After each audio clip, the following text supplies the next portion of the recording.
ছোট্ট ছোট্ট হাদিসের ওনারা আমলও বাদ রাখেন না।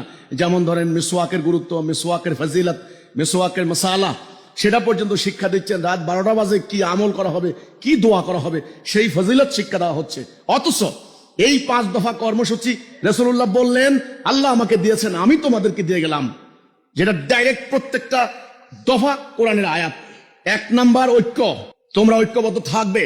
কোরআন বলেছেন, আল্লাহর হুকুম, ওয়াতাসিমু বিহাবলিল্লাহি জামিয়ান ওয়া লা তাফাররাকু, ফারাক হইবা না, ফারাক হইবা না, তোমরা এক জাতি, আল্লাহর রশি একটা, ঐক্যবদ্ধ। সাপ্পান কাআন্নাহুম বুনিয়ানুম মারসুস, সীসা গলানো প্রাচীরের ন্যায়। তোমাদের নেতা হবেন একজন, সেই নেতার কথা শুনবে, নেতার আনুগত্য করবে। আতিউল্লাহ আতিউর রাসূল আউলিল আমরি মিনকুম, আউলিল আমর থাকবে তোমাদের। জাতি হবে একটা, মুসলিম উম্মাহ, উম্মতে মুসলিমা, উম্মতে মুহাম্মাদি। তোমাদের সংবিধান হবে কোরআন, তোমাদের ডাইরেকশন হবে দুনিয়া জোড়া। পৃথিবীর কোথায় মানবতা লঙ্ঘিত হচ্ছে সেখানে তোমরা ছুটে যাবে মানবতা প্রতিষ্ঠা করার জন্য। এই কর্মসূচি। 4 নম্বরে হিজরত, 5 নম্বর জিহাদ ফি সাবিলিল্লাহ।